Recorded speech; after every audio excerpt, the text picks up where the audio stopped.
क्या धमकी दी थी? भाई आया ना जब जेल से बाहर तो बुड्ढा लड़ने लगा भाई के साथ। तू भी था वहाँ? ओह है जी, तू भी था वहाँ? जी जी जी मैं भी दान सिंह ने धमकी दी थी? जी जी।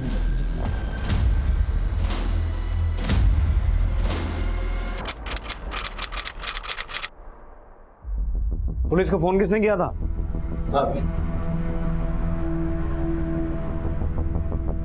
मैं टिंगू सिंह, मैं भाई का जी उनके साथ काम करता हूँ। क्या देखा तूने?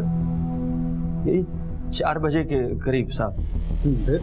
मैं आया तो दरवाजा खुला पड़ा था, जब अंदर गया तो साहब भाई की लाश देख के मैं तो उल्टे पांव बाहर आ गया। ये भाई था तेरा? अजी भाई मानता हूँ उनको, बहुत सालों से काम करता हूँ उनके साथ। ये परसों ही जेल से बाहर आया ना? हाँ जी, भाई को मैं ही लेके आया जेल से। परसों तो भाई के साथ ही था मैं, रात को भी साथ था, और सुबह तो उनको मिलना था।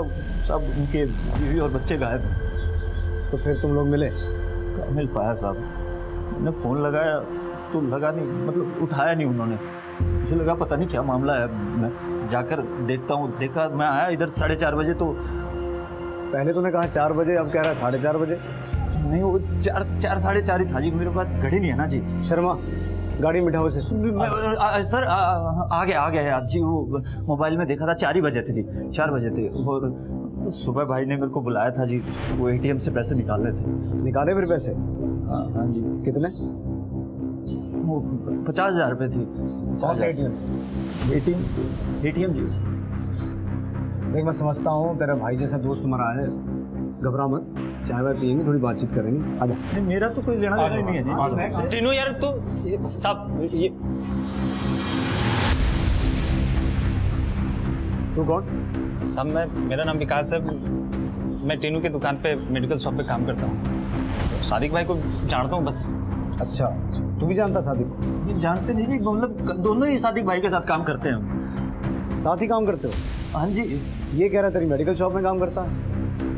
शर्मा, इसे बिठाओ गाड़ी में। जी हम लोग भोले भाले लोग हैं साहब, हम लोग को क्यों लेके जा रहे हैं? भाई तुम साथ में काम करते हो, लाश को पहली बार देखा तुमने, मौका वारदात पे भी तुम ही थे, तुमसे पूछताछ नहीं करेंगे तो किससे करेंगे? हम लोग भोले भाले लोग हैं साहब।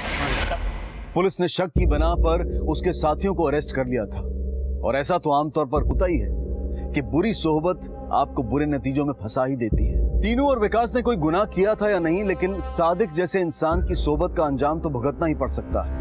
सादिक आलम को अपने परिवार को ढूंढने की दरख्वास्त पर जेल से इंटरिम बेल मिली थी, लेकिन कहां था उसका परिवार?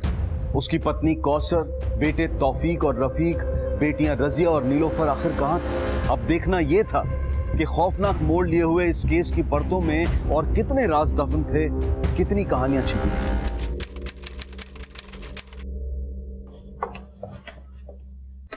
नितिन, ये उसी सादिक का केस है ना जो हमारे पास कल फरियाद लेके आया था? पिछले 1 महीने से मेरे बीवी बच्चों को कुछ पता नहीं सर।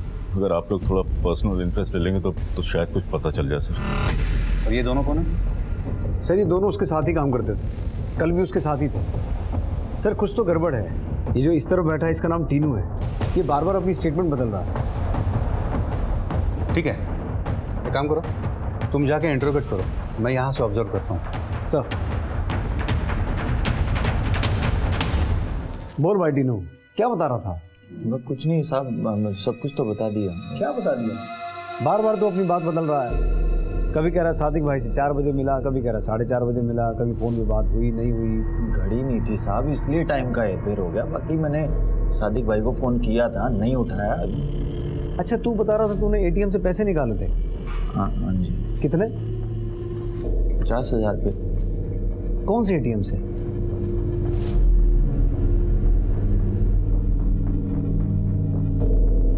सादिक की बीवी और बच्चे कहाँ हैं? हवलदार, फाइल लिखा। ठीक से याद नहीं आ रहा ना। शर्मा, बादाम खिलाओ इनको, ये याददाश्त ताज़ा करो।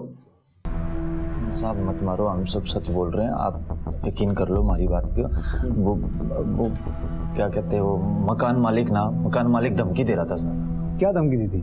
भाई आया ना जब जेल से बाहर तो बुड्ढा लड़ने लगा भाई के साथ। तू भी था वहाँ? ओह है जी, तू भी था वहाँ? जी जी जी मैं भी दान सिंह ने धमकी दी थी? जी जी।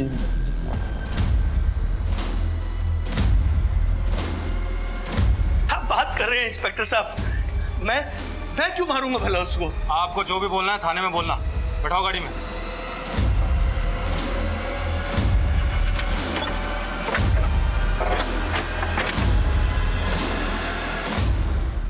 साहब पंगा हुआ था, और पंगा क्यों नहीं होगा साहब? साहब सादिक आलम बहुत बड़ा गुंडा था साहब। वो मेरठ से आया था, इधर हर कोई जानता था कि वो उधर कितना बड़ा गुंडा था साहब। धान सिंह जी एक बात कहूँ, बुरा मत मानिएगा, वो जो आपका मकान है वो हो गया है एकदम बेकार, एकदम जर्जर, किसी दिन सिर पे गिर जाएगा आपके। रीडेवलपमेंट करवा लो। मतलब आप नहीं समझते? रीडेवलप कराना है मतलब एक फ्लोर पे रहते हैं आप, ऊपर 2 फ्लोर और बनवा लो। देख भाई, बुरा मत मानियो, तेरे बारे में बहुत कुछ सुन रखा है, पर क्या क्या क्या क्या सुन रखा आपने? मैं गुंडा हूँ? मैं लोगों के मकान हथिया लेता हूँ? अरे कुछ नहीं है धान सिंह जी, आप इतने अक्लमंद आदमी हो, ऐसी बातों पर कैसे विश्वास करते हो? अरे मैं भी खानदानी आदमी हूँ, ये ऐसे लोगों की बातों पे, अफवाहों पे विश्वास मत किया कीजिए आप। अल्लाह चाहेगा तो सब बहुत अच्छा होगा आपके साथ। देखिए ज्यादा मत सोचिए, फायदे का सौदा है। आप बताओ कब शुरू करूँ? साहब मकान का काम पूरा हो गया था, 3 मंजिल भी बन चुकी थी। फिर मैंने वो मकान अपने जान पहचान वाले वकील मातृ को भेज दिया था, लेकिन साहब जल्दी जल्दी करो ना। हो गया भाई, टेंशन ना लो आप। भाई क्या कर रहा है तू? कहाँ घुसे चला जा रहा? तन्ने बड़ी जल्दी हो रही बढ़ाऊ। अरे की मिठाई खिलाऊंगा। और ये क्या जबरदस्ती है? कर क्या रहा तू? क्या कर रहा हूँ? अपने घर में शिफ्ट कर रहा हूँ, और क्या कर रहा हूँ? अपने घर में? तेरा घर कैसे हो गया? घर तो मैंने मातुर को बेचा था। अरे परेशान मत हो पागल, तुम ऊपर जाओ। क्यों परेशान क्यों ना हो? रुक जा ताऊ, रुक जा। चल बेटा, जा बेटा, अम्मी की मदद करना चल। अरे देखो तू मेरे से ज्यादा मुंह जोरी तो करना मत, समझा? और वैसे भी तेरे हिस्से का ग्राउंड फ्लोर मैंने नया बनवा के दिया कि नहीं दिया? दिया कि ना? और तूने ऊपर वाला हिस्सा बेचा था माथुर को, जिससे मैंने खरीद लिया। तू घर का मालिक कौन हुआ? मैं। अब तू ज्यादा चूं चपड़ करेगा ना तो हाथापाई हो जाएगी, समझा? ताऊ बात सुन ले, भाई का हाथ ना पूरे मेरठ में मशहूर है। साइड में हो ले दान से, साइड में। साहब उसने पावर ऑफ अटॉर्नी के कागज भी बनवा लिए थे, और टोको तो मारने को दौड़ता था। उस दिन वो जेल से छूट कर आया और अपने बीवी बच्चों के बारे में पूछने लगा, तो मैंने कहा मेरे कागज वापस कर, तो सब मारने को दौड़ा। उम्र तक का लिहाज नहीं करता। और इसीलिए दान सिंह जी आपने उसे मार दिया या मरवा दिया? साहब मैं उसे क्यों मरवाऊंगा? साहब मैं अपने बच्चों की सौगंध खा के कहता हूँ, मैंने ऐसा कुछ नहीं किया। और वैसे भी जब वो मरा तो सुबह का टाइम था, और उस दिन सुबह तो मैं कोर्ट में था। आप चाहो तो तफ्तीश करवा लीजिए। जिस दिन वो जेल से आया था उस दिन टीनू, विकास या और कोई मिलने आया था उससे? सब कोई आया तो था, पर मैंने ध्यान नहीं दिया।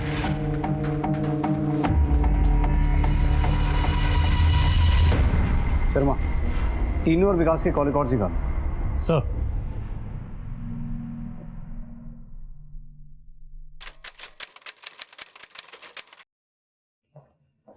सर धान सिंह कह रहा है कि जिस दिन सादिक की मौत हुई वो कोर्ट में था। हमारे आदमी गए हैं वेरीफाई करने के लिए। लगता है दोनों कुछ जानते हैं लेकिन छुपा भी बहुत कुछ रहे हैं। ये टीनू थोड़ा मोटी चमड़ी का लग रहा है, लेकिन विकास तबीयत से थोड़ा ढीला है। ऐसा करो, विकास को यहाँ ले आओ, मैं देखता हूँ। सर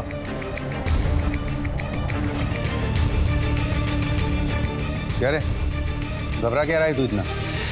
और सादिक आलम का परिवार कहाँ है? सादिक को तूने मारा क्या? नहीं साहब, मैं भाई को क्यों मारूंगा? मैंने कुछ नहीं किया, सबसे सही बता रहा हूँ। तो कल कहा था तू? कल सादिक भाई के घर पे था। वो टीनू भाई का कॉल आया कि सादिक भाई के घर पे आ जा, तो फिर वहीं चला गया था। तू सादिक भाई के साथ था और फिर सादिक भाई के घर चला गया? अच्छा, कितने बजे? 5 बजे नहीं, 7 बजे के आसपास। आज कहा था सुबह? सुबह घर पे ही था सब। फिर वो अपना सादिक भाई का नहीं, टीनू भाई का कॉल आया कि आना है, तो फिर मैं सादिक भाई के घर पे चला गया। तुझे टीनू ने बुलाया था? तेरी फोन पे बात हुई थी ना सादिक से, लेकिन तेरी डायल लिस्ट में उसका नंबर नहीं है। डिलीट हो गया होगा सर। चेतन, ये ऐसे नहीं मानेगा। जरा 2 राउंड जम के खातिर करो इसकी, और चाय नाश्ता नहीं, पूरा खाना खिलाओ इसको। ये हल्के हाथों से बारिश सच उगलने वाला नहीं है। नहीं सब मारा मत, सब बताता सर। टीनू ने मारा है भाई को, सब टीनू ने मारा, मैंने कुछ नहीं किया सर। बकवास कर रहा है साहब विकास। वो बकवास कर रहा है तो तू सच बोल दे। पर एक बात ध्यान में रखियो, झूठ जबान पे लाने से पहले सोच ले, झूठ बर्दाश्त नहीं है मुझे। बोल।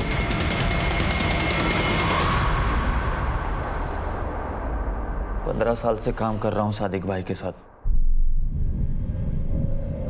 छोटा सा था, मेरे बाबूजी की वेल्डिंग की दुकान है तो लगा दिया सादिक भाई के साथ।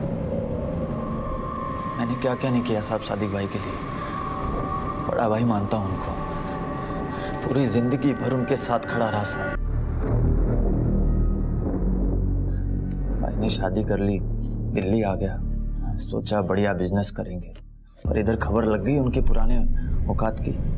कोई किराए पर मकान देने को भी तैयार नहीं था साहब उनको। कितनी बड़ी फैमिली है आपकी? अल्लाह के घरों में भरा पूरा परिवार है, 4 बच्चे हैं, एक बीवी है। बड़ी फैमिली है आपकी, पर कोई बात नहीं। कितना किराया दे सकते हैं आप? आप जो मुनासिब समझिए बता दीजिए, मैं दे दूँगा। क्या हुआ? किसको किराए पर दे रही घर ये? तुझे पता है ये कौन है? क्या? सादिक आलम, छठा हुआ गुंडा है मेरठ का ये। तुझे समझ में कुछ आता है? तू चल। तेरा क्या है? चल निकल इधर। हेलो, आवाज नहीं। चल चल निकल। बहुत आवाज किराए पर कर चल। आवाज नहीं करना, चल। सादिक भाई 7वां घर है, और कितने जलील होंगे। सादिक आलम इन सब के लिए गुंडा है ना, और अब गुंडा ही दिखा है। भाई बहुत टेढ़ी खोपड़ी था साहब। पहले उस दान सिंह को चुना लगाया, माथुर साहब के साथ मिलके उसका मकान हड़प लिया।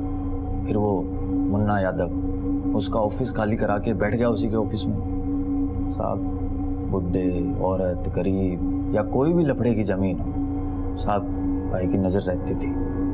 धंधा अच्छा चलने लगा, भाई का कद भी बढ़ने लगा। सुल्तानपुरी की जमीन अब तक कब्जे में क्यों नहीं आई? अगर सतपाल के आदमियों की नजर पड़ गई ना तो गए हम काम से। कोई प्रॉब्लम हो तो बताइए मैंने। 1 घंटे से नेताजी बैठे हुए हैं। माफ कीजिएगा, बताइए क्या क्या क्या करें आपके लिए? पार्टी तने टिकट देना चाहती है सादिक भाई, पर हार नहीं होनी चाहिए। क्या बात कर रहे हैं आप? अरे आपके भाई की इज्जत है इस इलाके में, कौन हराएगा? टीनू। हाँ भाई। भाई एमएलए बनेगा तेरा भाई, नेताजी टिकट दे रहे हैं। भाई बस आप सफेद कुर्ता पजामा सिलवा लो, बाकी हम तो दिन रात एक कर ही देंगे। लो जी, आधी जीत तो ऐसे पक्की हो गई। हमारा नेता कैसा हो? सादिक भाई कैसा हो? सादिक भाई आगे बढ़ो। बस सादिक भाई आगे बढ़ो। भाइयों और बहनों, जनता बेहाल है, हर तरफ चीख पुकार है, कोई सुनने वाला नहीं। नेता आते हैं, वोट मांगते चले जाते हैं। घर में नल है तो पानी नहीं है, पानी है जहां वहां नल नहीं है। घरों में बिजली के मीटर लगे, बिजली नदारद है। सादिक आलम इन समस्याओं का हल करेगा, ये वादा है सादिक आलम का आपसे।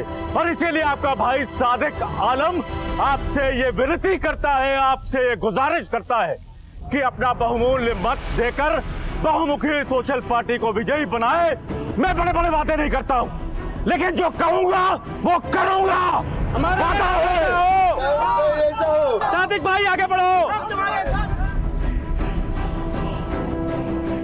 कैसे हो भैया?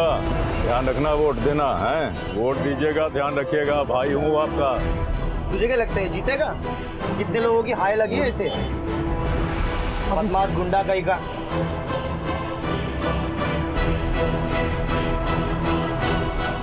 भाई बुरी खबर है।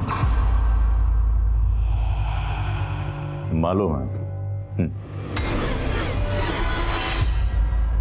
इलेक्शन हार गया ना मैं। भाई आप तो पार्टी कर रहे हो। देख, तेरे भाई को किसी पोस्ट की जरूरत नहीं है। अरे इज्जत तो पहले भी थी अपनी, और अब तो तेरे भाई का शुमार रसूखदारों में होने लगा है। अब तो नेतागिरी की टिकट मिल गई, टोपी मिल गई, अपनी एंट्री हो गई रसूखदारों में। अब सादिक आलम को कोई न रोक सके, समझ नहीं। इलेक्शन तो हार गए सादिक भाई, लेकिन पॉलिटिक्स के कारण रसूखदार लोगों में उठना बैठना हो गया उनका। हमारे ऑफिस में साहब लोगों की लाइन लगी रहती थी। अरे खुराना साहब, काम तो हम करवा ही देंगे। अरे आपका भाई जो है वो इलेक्शन हारा है, लेकिन उसको जो अफसर है वो हारा वो मानते ही नहीं। मेरा काम तो हुआ ही नहीं नेताजी, और पैसे रख लिया आपने अलग से। रहो सफेद कुर्ते। भाई साहब तमीज से बात करो। खड़ा हो पहले, खड़ा। पापा का दिमाग फिर गया ना, तेरी सारी नेतागिरी यहीं निकाल देंगे। हट जा, बाहर चल। कोई और है क्या? जल्दी आ जाओ भाई, टाइम ना है। भाई उल्टे सीधे रास्तों से जमीन जायदाद इकट्ठी करने लगे। बहुत पैसा जमा हो गया था उनके पास। भाई का दबदबा भी बहुत हो गया था साहब। दबदबा? पर वो तो जेल में था। जेल जाने के पीछे क्या हकीकत थी? साहब भाई को कोई भी जमीन हथियानी होती थी ना, तो उसके लिए किसी भी हद तक जा सकते थे। यहाँ पंचकुइया रोड पे एक औरत रहती थी, अकेली रहती थी साहब। उसका नाम था रेखा अग्रवाल। 201 गज का उसकी कोठी थी। भाई ने बना लिया रिश्ता उसके साथ। बताइए, मैं दरगाह से निकल रहा हूँ, उसको पैसे दे रहा हूँ और मुझसे पूछ रहा है भाईजान आप क्या दरगाह से आ रहे हैं? आप भी ना, आप इतने मजाकिया किस्म के हैं, मुझे नहीं मालूम था सादिक भाई। ये भाई बोलकर बड़ा जुल्म कर रही हैं आप मुझे। एक बात बोलूं, सादिक बोलेंगे तो मुझे ज्यादा अच्छा लगेगा। अरे सुनिए तो, भला की खूबसूरत है ना, भूल जाइए, कोई नहीं है यहाँ पर हमारे ऑफिस से। अरे सोचिए मत, बहुत खुश रखूंगा मैं आपको।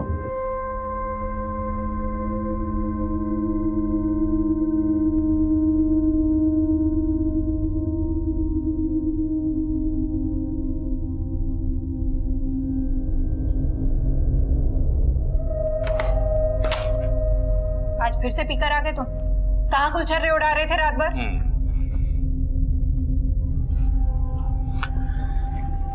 सर, जो कुछ भी करता हूँ तुम्हारे और बच्चों के लिए तो करता हूँ। बच्चे कहाँ? सो गए अंदर।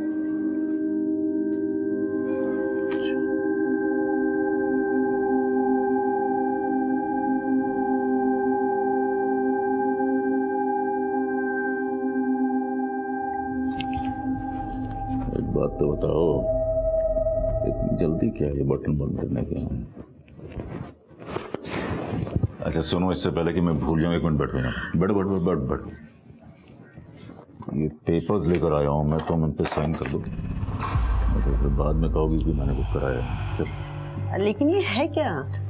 अरे तुम बोल रही थी ना कि तुम्हें इन्वेस्टमेंट करना है फ्लैट्स में। नया अपार्टमेंट बन रहा है, उसी के पेपर्स।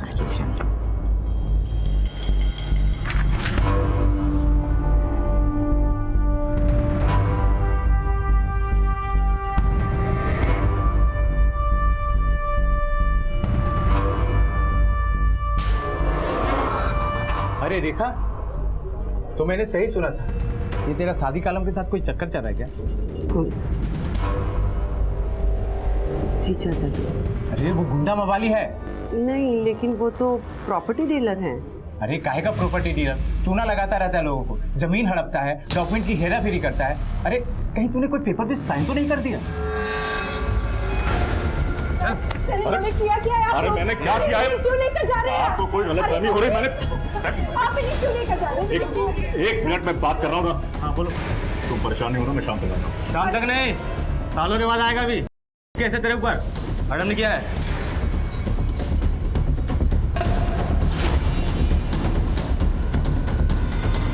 चल। अरे इन्होंने क्या किया? छोड़िए इनको।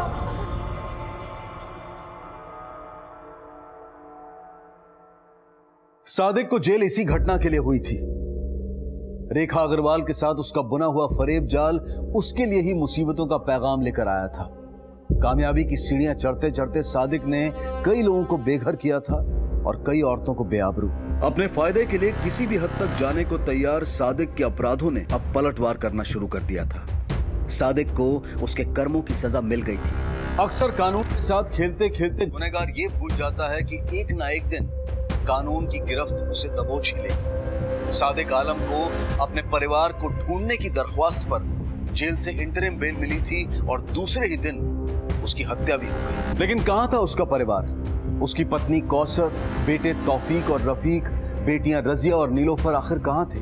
तेरे भाई को तो जेल हो गई, भाई का परिवार वो कहाँ है? भाई 6 महीने से अंदर था और भाई के कारण भाभी और बच्चे बहुत परेशान थे और मेरे से ये देखा नहीं जा रहा था साहब। या अल्लाह, मेरे तो कर्म ही फूट गए। देखो भाभी जी, बुरा मत मानना, लेकिन मेरे को लगता है कि आपको आपके परिवार की आय लग गई। अपने परिवार से बाहर जाके शादी जो कर ली। इन बातों को 20 साल हो चुके हैं। अब इन बातों में क्या रखा है टीनू? नहीं भाभी, वो तो आपकी बात ठीक है, लेकिन आप एक काम करो ना, आप अपने मम्मी पापा से माफ़ी मांग लो, मेरठ चले जाओ। क्या पता भाई कब बाहर आए, क्या होगा, कुछ नहीं पता। अकेली पड़ गई थी भाभी, इसलिए भाभी और बच्चे मेरठ निकल लिए साहब। हेलो मिश्रा जी, शर्मा बोल रहा हूँ दिल्ली से। ठीक है सर, हम अभी उसके घर जाते हैं।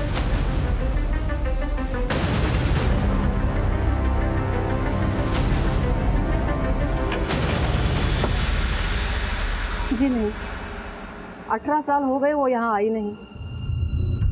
उस कमीने सादिक का फोन आया था एक दिन, बेटी छीन ली उसने हमारी। रिश्ता तो उसी दिन खत्म हो गया था साहब। हेलो सर, कौसर तो आई नहीं यहाँ पे। 18 साल हो गए उसको यहाँ से गए हुए। Okay, thank you. ठीक है, तो मुझे बताना क्या बात होती है। सर शादी की फैमिली मेरठ में भी नहीं है और ये रहे टीनू कॉल रिकॉर्ड्स।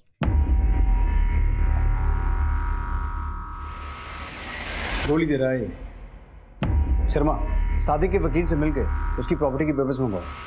सर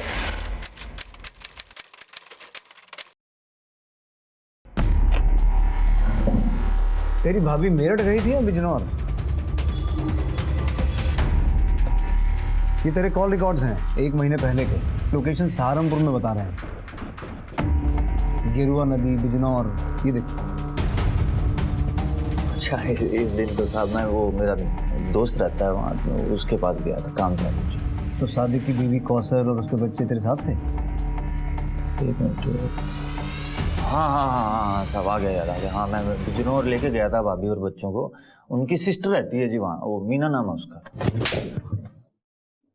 माहर क्यों रहे हो साहब? पहले कह रहा था मेरठ में थे, अब कह रहा बिजनौर में थे। मेरठ में पहले थे जी, पहले गए होंगे। मतलब मैं बिजनौर की अभी आपको बता रहा हूँ, बिजनौर में लेके गया था, भाभी भी थी, बच्चे थे, उनकी सिस्टर रहती है वहाँ, मिलवाने लेके गया। मतलब तू उन्हें लेके गया था? नहीं साहब, वो खुद गए होंगे, वो मुझे नहीं पता। वो मैंने बस बोला कि तुम जाओ, अब वो गए कि नहीं गए मेरे को कुछ नहीं मालूम। हाँ, मैं बिजनौर वाली गारंटी लेता हूँ, मैं लेके गया था उनको, बच्चों को भी मिलवाने लेके गया था, उनकी सिस्टर रहती है, ये पक्का है साहब, ये पक्की बात है। तीनू बार बार अपना बयान बदल रहा था, कभी मेरठ, कभी बिजनौर, कभी माँ का घर, कभी बहन का घर, लेकिन पुलिस भी अपनी जिद पर अड़ी हुई थी। उन्हें टीनू के झूठ पर नकेल लगानी थी। ऐसा लग रहा था कि टीनू के लिए भी अब अपने कर्मों का हिसाब देने का वक्त आ गया था, लेकिन कुछ और भी था जिस पर पुलिस को शक था। क्या इस शक का खुलासा बिजनौर में होने को था, या फिर एक बार फिर टीनू पुलिस को गुमराह करने वाला था?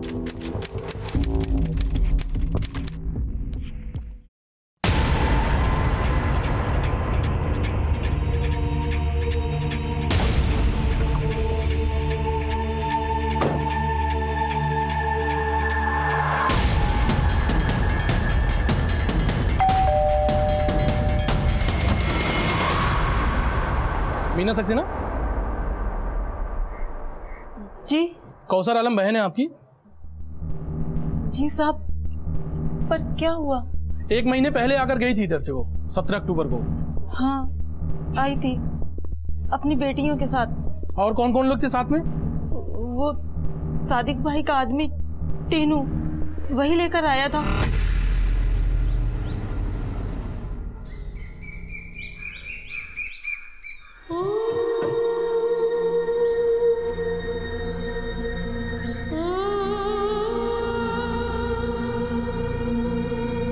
दीदी,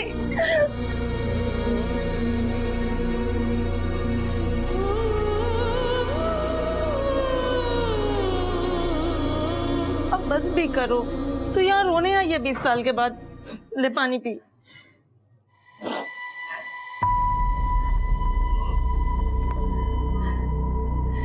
रोने के ही दिन तो है मीनू, ये जेल चले गए हैं और ना जाने कब तक वहां पर रहेंगे। अभी कुछ नहीं होगा भाई को, झूठा केस डाला उन पे, देखना आप जल्दी आ जाएंगे बाहर।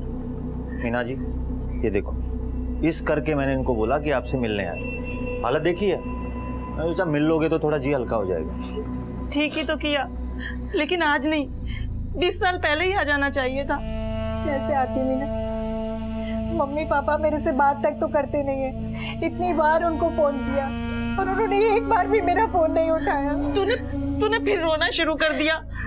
तू यहाँ? मैं रो नहीं रही हूँ, ये तो खुशी के आंसू है। तेरी बेटियां बहुत प्यारी हैं, क्या नाम है इनके? ये रजिया और ये नीलोफर। ये गोलू मल्लू कौन है? ये मेरा बेटा बंटी है, बहुत शरारती हो गया है। लग रहा है बंटी। वो लोग कितने दिन रुके थे यहाँ पर? बस 1 रोज। मैंने बोला भी कि 2-1 रोज रुक कर जाओ, पर वो अपने बेटों को अकेला छोड़कर आई थी, इसलिए टीनू के साथ ही चली गई। तो अपना ख्याल रखना। भाभी जल्दी आ जाओ। हाँ, गाड़ी भी तो करनी है वापस। और मैं आती हूँ हफ्ते भर में, ठीक? जब तक बंटी के पापा भी टूर से आ जाएंगे। और हाँ, तू मुझे फोन करती रहना याद से। ठीक है, और तू भी अपना ध्यान रखना, ठीक है? तुझसे मिलकर बहुत अच्छा लगा, मन हल्का हो गया। मुझे भी। ओ भाई, तेरा बहुत बहुत थैंक यू। जी थैंक यू किस बात का जी? लो जी, तूने 20 साल बाद 2 बिछड़ी हुई बहनों को मिलाया, उसके लिए थैंक यू। अरे हम लोग 20 साल के बाद मिले, एक सेल्फी तो बनता है ना? हाँ जी कर लाओ। मैं हाँ, बच्चों को बुलाओ। बच्चों जल्दी आओ।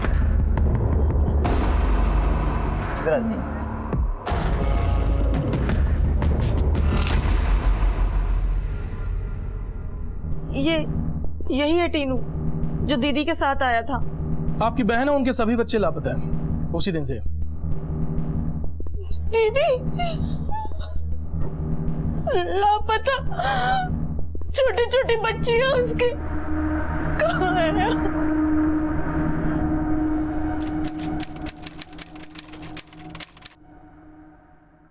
सर ये टीनू कौसर के साथ मीना के घर गया था और ये रहे उसके कॉल रिकॉर्ड्स। तो फिर दिल्ली ना जाके गेरुआ नदी के पास क्या कर रहा था? और कौसर के फोन की आखिरी लोकेशन भी वही है और उसके बाद से वो गायब है। जो सच है वो बोल दो, वरना सच उगलवाने के बहुत से तरीके हैं हमारे पास।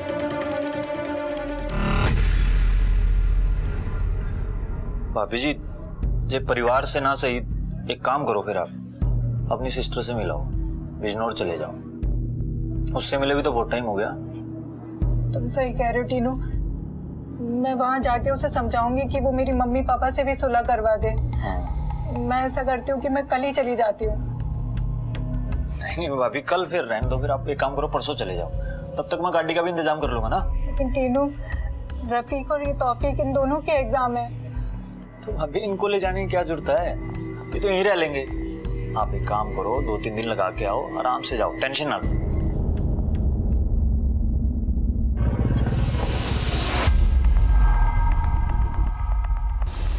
ये सही है भाई जगह, हाँ सुनसान भी है। फिर मैं कौसर भाभी और दोनों लड़कियों को लेकर निकल गया।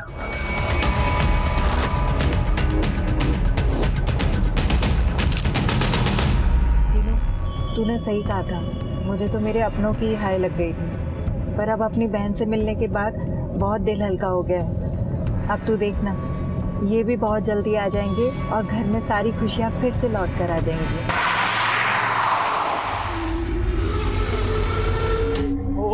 ओ भाई एक मिनट यार, बात तो सुन ले। पहले यूँ बता चाहिए क्या, क्यों लाए हो यार, उठा के क्यों लाए, बात तो बताओ यार। दोनों लड़कियों को शूटर ने गोली मार दी और भाभी मेरे सामने गिड़गिड़ाने लगी।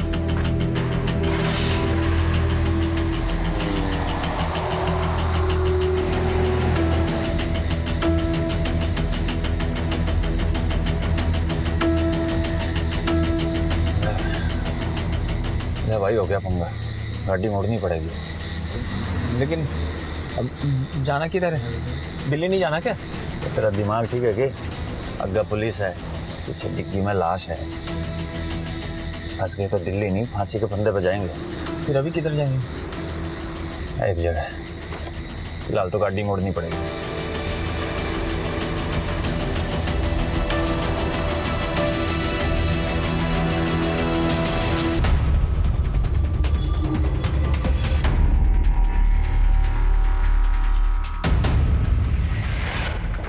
किधर? यहाँ? मजदूरों को बुलाओ, खुदाई करो।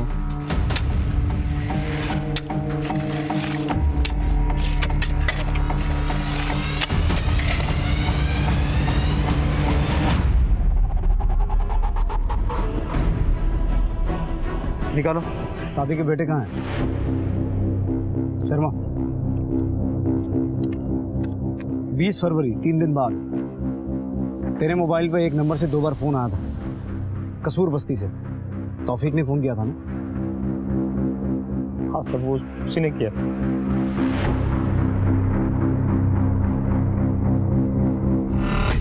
हेलो टीनू अंकल, मम्मी अब तक नहीं आई है और उनका फोन भी नहीं लग रहा है। बेटा एक काम कर, तू इधर आ जा।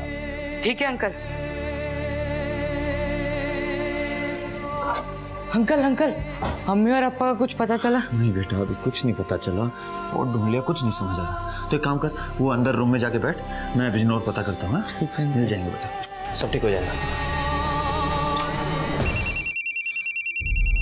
हाँ बेटा।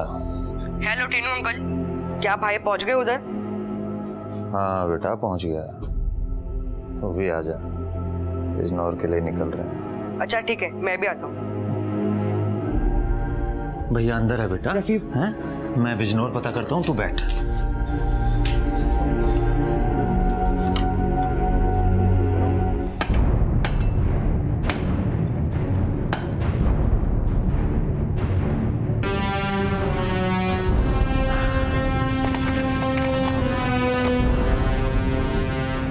सीवर का काम करने आए थे म्यूनसिपालिटी, कच्चा काम करके निकल लिया, अब इसको ठीक कर देना।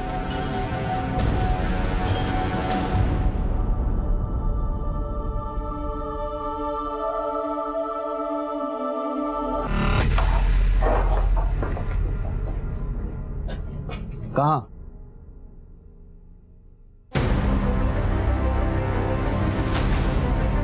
शर्मा, खुद आओ। सर।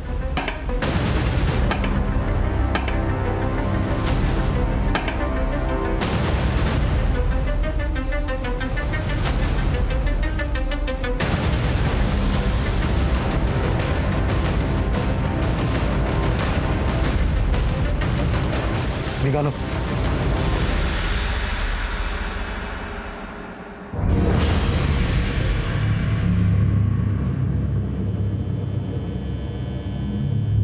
क्या सोच रहा है भाई? यार सोच रहा हूँ, पूरा का पूरा परिवार तो निपटा दिया, भाई अंदर है, अब जेल से बाहर आएगा तो उसने हमको भी निपटा देना है। क्या करें यार, एक तरकीब है। कौन सी?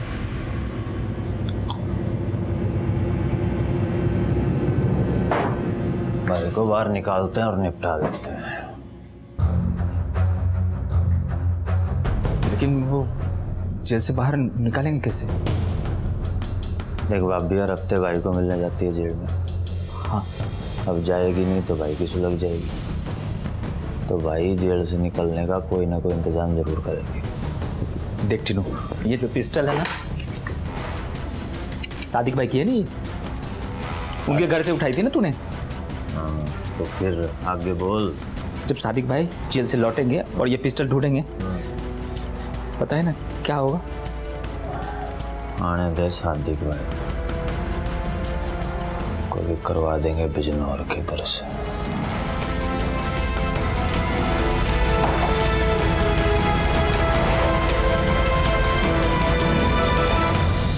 सादिक को अगर टीनू और विकास के कर्मों की भनक भी लग जाए तो पूरे मकसद का ही नहीं बल्कि टीनू और विकास का भी खात्मा हो सकता था। लेकिन टीनू और विकास ने मां और बच्चों को मौत के घाट उतारकर अपने रास्ते साफ कर दिए थे।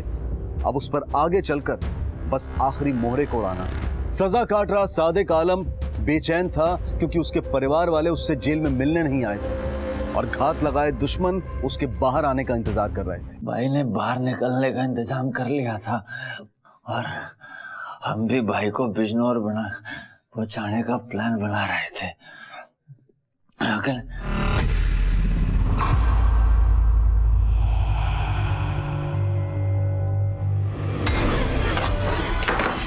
एक बात बताओ। हाँ भाई। तुम लोगों ने पिस्तौल देखी मेरी? नहीं ना भाई। अरे पता नहीं से क्या मतलब, आखिर गई कहाँ वो? भाई वो भाभी ने कहीं रख दी होगी, आप टेंशन ना लो। ठीक है, तुम लोग निकलो, कल मिलते हैं। ठीक है, कल। अगले दिन भाई आप लोगों से आकर मिले, अपनी फैमिली के गुम होने की रिक्वेस्ट देने के लिए। शाम को भाई ने डिनर भी साथ किया। जैसे जैसे टाइम गुजरता गया भाई का गुस्सा बढ़ता गया।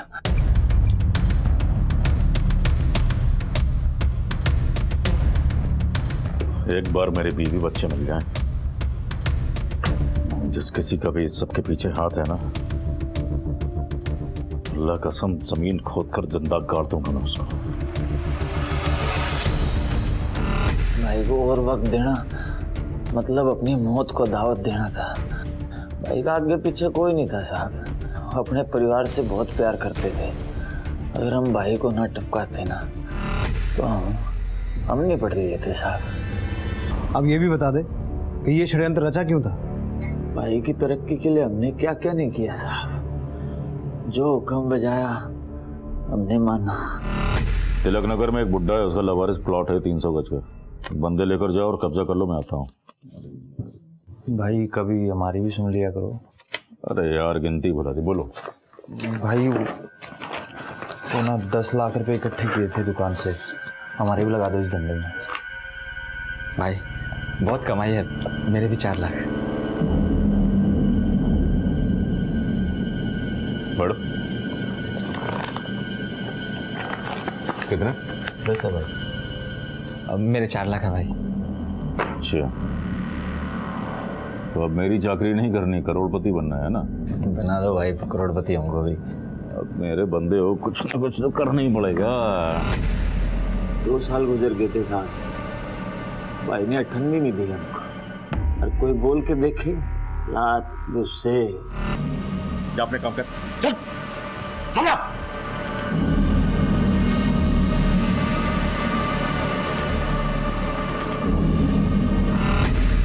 अब गया था साहब मैं भाई की चाकरी करते करते। कब तक कुत्ते की जिंदगी जीता मैं। सोचता था मेरा भी घर हो, परिवार हो। भाई जो भी कमाता सारा गले में। 20-25 हजार में क्या होता है साहब, चलती है क्या लाइफ? मांग के देखो कोई भाई से, क्या मिल रहा है? कुछ नहीं। लेकिन तूने भी तो वही किया जो सादिक करता था, पूरा बिजनेस हड़पने का प्लान बनाया। भाई कहता था मेरे को सारी प्रॉपर्टी की पावर ऑफ अटॉर्नी मेरे नाम है, लेकिन भाभी और बच्चों के नाम थी। अब उनको मार दिया तो मेरे ही नाम होने थी साहब।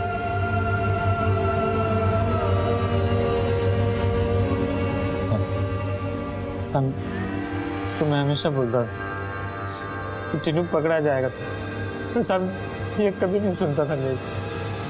ये बहुत जिद्दी है साहब, इसके चलते मैं इसके बातों में आ गया और 6 लोगों की हत्या कर दी।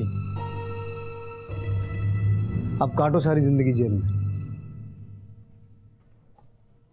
टीनू, तूने दिमाग तो बहुत चला है, लेकिन एक बात भूल गया कि गुनाह करके आज तक कोई बच नहीं पाया। अच्छे कर्मों के अच्छे फल और बुरे कर्मों के बुरे, फिर वो चाहे कर्म कितने भी छोटे या बड़े क्यों ना हो। टीनू और विकास को कर्म ने अपना जरिया बनाया तो उन्हें भी अपने दुष्कर्मों की सजा मिल ही गई। दिल्ली की एक सत्र न्यायालय ने टीनू और विकास को सादिक आलम और उसके परिवार की हत्या के जुर्म में उम्र कैद की सजा सुनाई। इस केस में दिल्ली पुलिस का काम बेहद सराहनीय था। सिर्फ 48 घंटों में ही उन्होंने इस केस को हल कर दिया। क्राइम पेट्रोल की पूरी टीम दिल्ली पुलिस को सलाम करती है। बेहद जरूरी है कि हम अच्छाई के रास्ते पर चलें और अपराध के रास्ते से बचें। इसी विचार के साथ अब मैं अनूप सोनी आपसे विदा लेता हूं।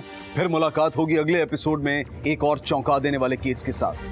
तब तक अपना और अपने परिवार का ख्याल रखें और देखते रहें क्राइम पेट्रोल डायल 100। सबक एक को सीख हम सब। जय हिंद।